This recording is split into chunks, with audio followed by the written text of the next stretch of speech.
Hey, what's up guys? So let's go over some of the best options for different dash cams to help record in case you have any encounters with police or law enforcement. Now, traditionally we talk about dash cams as having the evidence in case something happens on the road, such as, for example, there's a crash and now you've got the evidence to prove that maybe the other person was at fault or they were the ones that ran the red light. Additionally, you can have the dash cam rolling while you're parked, so in case maybe there's a hit and run, you've got the vehicle and license plate information of the car that hit you, or maybe if another person breaks into your car, you've got the evidence of that as well. Now, dash cams are also very helpful in case you have any encounters with law enforcement, whether it's state police, highway patrol, or something that's been happening a lot more recently is encounters with federal agents. For example, I'm sure you guys have seen the news recently out of Minnesota with everything going on with ICE. And so I want to go over the options that you can take advantage of to keep yourself protected. Now, to be clear, this is not intended to be a political video. It is again designed to help you go over the different options as far as different dash cameras to protect you and protect others and record everything going on around your vehicle and inside the vehicle, off to the sides, etc., in case you have any sort of encounters with law enforcement. Additionally, if you're new to dash cams, I also want to go over some of the nuances and details about them that you'll want to consider that you may not necessarily think of out of the gate. And so with that said, let's go over some of the different dash cam options and the pros and cons of different solutions of what all you can consider. Now, when it comes to choosing a dash cam, honestly, having any dash cam is better than having nothing. Even a cheapy potato cam is better than having no camera. That said, for something inexpensive and on a budget, my go-to pick is the Viofo A229 Mini 2. It's a compact 2K dash cam with great video quality, and it can record both when you're driving as well as when you're parked in case maybe the officer wants you to turn off your vehicle. The camera can continue recording and capturing everything going on regardless. And I'll go into more detail regarding parking recording here in just a moment. I'll also go into more detail as far as different installation options for these different dash cams and how you get them wired up to give you both driving and parking recording, but we'll come back to that. Now, this dash cam itself is very compact. They also make a 4K version called the A119M Pro, but for this specific use case, I think 4K dash cams are going to be less important because we're not really prioritizing capturing smaller details like license plates or anything. We really want to have the evidence of what's going on in and around our vehicle, especially in different directions. And so for that reason, I really want to start focusing on some dash cams that add some additional camera angles above and beyond just recording out of the front of the vehicle. For example, there's the Viofo A229 Plus, which is the same idea here, but it adds a front and rear cam. Additionally, it's available with an optional interior cam as well to help capture inside the car. However, this camera does not do a good job of recording out to the sides. It's really designed to help capture the driver and the passenger inside the cars. For this reason, they also sell an optional ultra-wide fisheye cam that gives you an even wider viewing angle to help capture off to the sides of the vehicle. So in case law enforcement approaches you from the sides, you've got that extra coverage here with the fisheye interior cam. And if you want to go for this route, I would say actually skip the regular 3-channel versions of the A229 series because they have the traditional interior cam, and instead get the 2-channel version of either the A229 Plus for 2K front and rear, or the 2-channel A229 Pro for 4K front and 2K rear, and then head to Viofo's website and pick up their optional ultra-wide interior fisheye cam to plug into your A229 Plus or Pro. And I'll have links to all of these different recommended dash cams for you down in the description below. Now, another option to consider is some of the dash cams that have dedicated side-facing cameras instead of just one single interior cam that's designed to record both the inside and sides of the vehicle. For example, I've tested Pruvio's 360 cam, which has a pair of side-facing cameras recording left and right, and the video quality is really nothing to write home about, but it is nice having that additional coverage and viewing angle. The dashcam itself is also kind of big and bulky with these additional cameras, plus the parking mode on this one is really not that good, and so for that reason, there are some other options that I admittedly haven't actually tested yet firsthand, but based on the specs and features, I think might be better choices for these specific use cases, and I'll link to those as well. Additionally, you can also consider the Vantrue N5 series, whether it's the original N5 or the newer N5S. And what's special about these is they have not only your traditional interior cam for the front, but they also have a second interior cam that goes on the rear window. And with these two interior cams combined, it helps to record off to the sides of the vehicle so that one interior cam can kind of compensate for the lack of side recording from the other interior cam. Now, there's other dash cams that also have some specialty cameras like the Viofo A229, which has an optional telephoto cam that helps to zoom in and capture those small details. Normally, we would use them to help capture license plates, which are otherwise really hard to record. But for this specific use case, it can help to capture maybe people's faces, or if there's something happening to other cars up the road ahead of you, that telephoto can help to zoom in and capture those details. Now, I do think that a telephoto is nice, but less of a priority than having the interior cam and the side-facing coverage, but it is a nice additional option. Now, if you were to ask me what the ultimate setup would be, I would say something like the Viofo A229 TC. And the reason is this has your high-quality front-facing 4K camera. It also has that second telephoto lens, and it's got that ultra-wide interior cam as well to help record the inside and off to the sides of the vehicle. Now, the downside of this, though, is you do not have a rear-facing camera to record back behind you. And so for that reason, you can pick up something like the A119 Mini 2 and just attach it separately to your rear window. Alternatively, you can also consider something like the A329WW, and you can take its front-facing 4K cam and install it on the rear window, but now it also comes with two external waterproof cameras that you can mount off to the sides of the vehicle to help get some additional side-facing coverage. In fact, in my car, I actually run something pretty similar to this setup here, which we'll head out to the car here in just a moment so that I can show you what I use and what I've been experimenting with. Now, before that though, let's next talk about parking recording. This way, in case maybe you have to shut off your vehicle, you want the dash cam to continue recording so you have the video and audio evidence of exactly what's going on and what everybody said. Now, in order for the dash cam to get parking recording, it's going to need power while you're parked. And traditionally, instead of just plugging it into your cigarette lighter, which normally turns off when you turn off the car, you can wire it into the car's fuse box and it's going to pull power from your car battery. And this is going to allow the dash cam to stay on and switch to parking mode even when the car is off. Now, when it comes to parking mode, a lot of dash cams have different implementations of parking mode, and I think maybe one of the best solution is going to be a continuous recording mode, where basically it's going to continue recording everything going on when your car is turned off, both video and audio, though it will sometimes actually lower the video quality so it doesn't just quickly fill up your memory card. Now, if your dash cam does not offer a continuous low bitrate mode, the next best option might be like a motion detection mode, which is designed to record in case people are walking around your car or cars are driving by or something. In this case, the law enforcement around your vehicle will actually trigger the motion detection, so the dash cam will kick on and record while you're parked. I would say maybe avoid the modes like your collision detection, which are designed to use the G sensor to help record in case of like a hit and run or something. That's not really something that we need, because if somebody's just standing outside your vehicle, that's not going to trigger the G sensor. Additionally, if a dash cam has just like a time-lapse mode, that's going to give you like a really sped up video with no audio. So you're going to be missing a lot of the video evidence of what's going on, and you can't hear the audio of what you or the officers are saying. And so I would say skip the time-lapse recording modes too. Now, as far as the wiring, you're going to want to pick up a hardwire cable that's going to wire into your car's fuse box. A lot of companies also sell OBD2 versions, which can be a lot easier to install because you basically just plug it into the car's OBD2 port. And you can either do the install yourself, or you can go to any sort of stereo installer type place, and they can wire it in pretty easily and pretty inexpensively. There are also options for dedicated dashcam battery packs that charge while you drive and then power your dashcam while you're parked.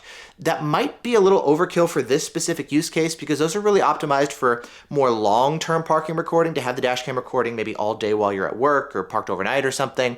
In this case, if you're just wanting something to record while your car is turned off, but you're still dealing with law enforcement, you can totally get away with just wiring directly into your car battery, and that's also going to be a more affordable solution because you don't have to buy a second dedicated battery pack. Next, let's take a look at some dashcams that offer cloud connectivity, so that in addition to recording to the memory card in the dashcam itself, it can also back up video evidence to the cloud so that you have that evidence in case the car gets stolen, the dashcam gets pulled, or let's say you wind up getting disappeared. Well, now your friends and family can get access to all of the cloud footage, so they can see all the video footage that's backed up to the cloud, and depending on which dashcam you're running, they can remotely tap into the dashcam regardless of where your car is and access all the video files on the dashcam download the video and the audio from different camera angles so they can access it, again, without having direct access to the vehicle itself. Now, when it comes to cloud features, traditionally the Blackvue brand of dash cams are going to be some of the best. And they're the main ones that I run as well for cloud features. Now, in order to connect to the dash cam, if your car already has a Wi-Fi hotspot built in, the dash cam can connect directly to that. Though a lot of times your in-car Wi-Fi will turn off when your car is turned off, and so it's not going to work when your car is parked. And so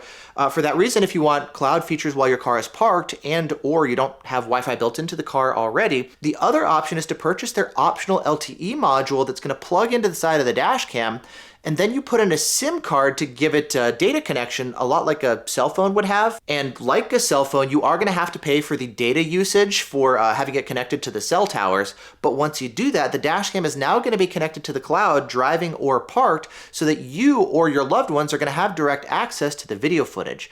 Additionally, they can not only see all the stuff that's stored in the dash cam, but they can also live stream in real time and see exactly what's going on. Plus, in case something happens to your vehicle, they can see where the vehicle is located if they want to go and recover the vehicle and the dash cam with all of the footage itself. Now, you can also, of course, throw in something like an Apple AirTag if you want to just locate the vehicle itself, but you do get some additional functionality with a cloud-connected dash cam. Now, as far as Blackvue's top-of-the-line options, that's going to be their Elite series, like the Elite 8, 9, and 10.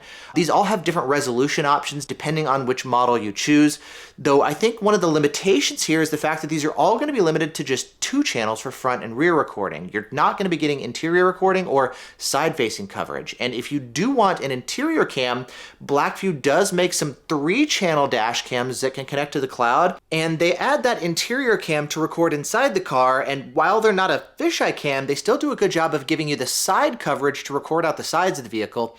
The downside, though, is that all 3 cameras record in just 1080p, and so it's going to be lacking in all-out video quality compared to some of the other options, especially considering its price point. Now, if you'd like higher video quality and cloud connectivity, there are other options. For example, you've got something like the Vantrue N4S or the N4 Pro S. These will bump you up to 2K or 4K for the different cameras. There's also the 70mm T800, which is going to give you 4K front and 4K rear, plus 1080p for the interior. But again, none of these have the ultra-wide interior cams, but they do give you the 3-channel coverage with the 3rd interior cam. You've got higher video quality here on the front and rear cams, and you have the cloud connectivity. Now, again, that interior cam is not going to be the ultra-wide, and their cloud functionality is not as good as what I see with Blackvue, but that is, again, another option that you can consider. Now, as far as video footage being saved and protected and backed up to the cloud, let's talk about how that works. Now, every dash cam, regardless of brand, they're all designed to just record continuously. And then eventually the memory card will get filled up and it's going to start overwriting the oldest footage. Now, you can press the emergency recording button on the dash cam like that, and that will save and protect that clip so it doesn't get accidentally overwritten, and it also makes the clip easier to find later. Furthermore, if you've got a dash cam with cloud connectivity, a lot of them on the side will have a button where you can just press it, and that will trigger the emergency backup feature to the cloud, so that video footage is saved not only here in the dash cam, but also to the cloud as well. Some dash cams, instead of pressing a button, they have like a little motion sensor, you just wave your hand, but again, it's gonna be the same idea. Now, with these emergency backups though, it's usually just gonna back up that 1-minute section around when you've triggered the dash cam. It's not gonna upload everything continuously 24/7 because that would use a ton of data and quickly blow through your data caps. And so for that reason, you are gonna wanna just trigger the dash cam to trigger the emergency recording and back up to the cloud. And then again, if anybody needs to, they can connect directly to the dash cam to access all of the other video footage before or after the clip that you triggered to back up to the cloud automatically. Now, speaking of memory cards themselves, let's talk about that. Now, some manufacturers may include a memory card with the dash cam itself, but it's usually a pretty small memory card that can only record for a fairly limited amount of time. And so for that reason, whether it comes with one or not, you're probably going to want to upgrade to a larger memory card. How big of a card you need is going to vary depending on how long you want it to record and how many different camera angles you're recording from simultaneously and what video quality level you're choosing and whatnot. But to keep things simple, I would say pick at least a 128 gig card at bare minimum, but preferably something like 256 gigs or even 512. Now, there are some dash cams that offer recording to 1 terabyte cards, so you can record for a huge amount of time before it starts overwriting the oldest footage, but I think for this specific use case, it's probably a bit overkill. Now, speaking of overkill, let's head out to the car next and I'll show you kind of some of the different test setups that I've been experimenting with and what I run in my personal car. Now, here in my car, I've got a number of different dash cams currently installed. There's a Viofo, a Vroid, a Thinkware. I've also got a couple different interior cams, but again, I think my favorite solution is going to be the Viofo A229 S series with some of the different add-on cams like the Ultrawide interior fisheye cam. I also have a Blackvue cam set up here that's connected to the cloud. That way I get all the cloud connectivity that I can't get with the Viofo. Now this model is one of the older ones. I've got some of the newer ones here that I've been testing that I haven't permanently switched to yet. I've been running it up there for testing. I've also got the mount here for some of the Vantrues for, like multi-channel recording plus cloud connectivity and stuff. But again, this is kind of my current setup here in my main car for different dash cams. Now on the rear window, I've got a bunch of different dash cams installed here as well. Again, just for comparison testing. I normally run one of the 4K Blackvues here as well, just like I do on the front cam. And then for its rear cam, I have them set up here on the sides of the vehicle like this, pointing out the sides to give me the side-facing coverage for front, rear, left, and right. Now that said, the side-facing cameras are installed here in the rear windows because they don't go up and down, they're fixed, unlike these two windows. And one of the downsides with this though is if I have an encounter with law enforcement, it doesn't do a good job of recording up towards the front of the car, which really is something that I would want. And so for that reason, I still like this hybrid setup here of having the Blackvue dash cam for the cloud connectivity plus the dedicated side-facing cam. And then I've also got the Viofo dash cam here as well, which gives me the ultra-wide interior cam to record inside the car. Plus I've got that side-facing coverage here as well out the front windows. And so as you can see, there's a bunch of different dash cams and a variety of ways to approach it. And fundamentally, the idea is that yes, of course, you can always record stuff if it happens with your phone, but there's gonna be a couple advantages with the dash cam. Number one, if you're recording this way, I mean, your phone may miss what's going on over there, right? Number two, maybe you can't grab your phone in the heat of the moment or something, but also number three, it's gonna be able to record before anything happens so that maybe events leading up to the police encounter, you have all the evidence of what happened beforehand in case they want to say that you did something which you didn't do. You, again, now have all of the evidence there of exactly what happened, regardless of whether or not you have your phone. So this is obviously a great solution, but I think a dash cam helps to fill in a lot of those gaps. Now, last thing I'll say is a dash cam is obviously not going to stop bad things from happening to you. In a way, it's kind of like having a seatbelt, where in case something unfortunately does happen, well, you'll be very glad that you're wearing your seatbelt. And in the same way, you'll be very glad that you had a dash cam rolling, so you've got all the evidence recorded, both video and audio, of exactly what happened. This helps to keep law enforcement in check. It helps with transparency. It helps with providing evidence of what happened, again, in case of he said, she said stuff. And while hopefully you'll never need the footage from a dash cam, it's definitely nice to have running as an insurance policy in case maybe one day you do. Either way, I hope you guys all stay safe. I hope you're all doing well. Thanks so much for watching. I'll have a bunch of information for you guys down in the description below. I know that was a lot of information, a lot of different dash cams and cables and memory cards and all the different stuff that we talked about. So I'll have some additional information for you guys down in the description below. And with that said, thanks again for watching. Stay safe, and I'll see you in the next one.